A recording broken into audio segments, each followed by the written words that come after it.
Hello everyone, welcome to mini blog. তোমরা সবাই কেমন আছো? আশা করি সবাই খুব ভালো আছো। তো আমরা সকাল সকাল সবাই মিলে ট্রেনে উঠে গেছি। এই যে এখানে মা, মাসি আর দিদা বসে আছে। তো আমরা 7:30 স্টিল ধরে নিয়েছি আর যাচ্ছি হচ্ছে কলকাতা। একটা মাসির ছেলে ভাইয়ের অন্নপ্রাশন আছে। তো তারপরে সকাল সকাল যেহেতু আমরা ট্রেনে উঠেছি, তো সেরকমভাবে কিছু খাওয়া হয়নি। তো এখন হচ্ছে আমরা ট্রেনের মধ্যে খাওয়া দাওয়া করে নিলাম সকালে। তো তারপরে আমরা ওখানে নেমে করে একটা লোকাল ট্রেন ধরে আবার যাচ্ছি আর কি যেখানে। আর এই যে পৌঁছেও গেছি। এখানে ডেকোরেশন কমপ্লিট সব, কিন্তু বেশি কেউ এখনও আসেনি, আমরাই ফার্স্ট পৌঁছালাম। আর এই যে দেখতে পাচ্ছ, তারপরে সবাই চলে এসেছে। এই যে যে ভাইটার অন্নপ্রাশন, এই যে মাসিমণি, মেশো, তো সবাই মিলে গ্রুপ ছবি তোলা হচ্ছিলো। তারপরে ছবি টবি তোলার পরে আমরা চলে গিয়েছিলাম খেতে। এই যে এখানে মাসিমণি আর আমি বসে পড়েছি, আর এই পাশে দিদা আর মা। তো তারপরে মেনু কার্ড দিয়ে দিয়েছে, এই যে খাওয়ারও আসবে।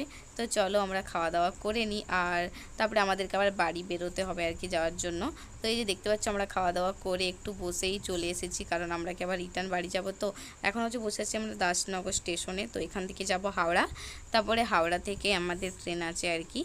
তো এই যে সবাই মিলে এখানে বসে বসে গল্প করছিল স্টেশনে, আর এই ভাইগুলো দুষ্টুমি করছিল, কী সব বলছিল। এ তো একদম কি বলবো, সারা রাস্তাটা বকবক করতে আসছিল, খুব ভালো আর কি এই ভাইটা।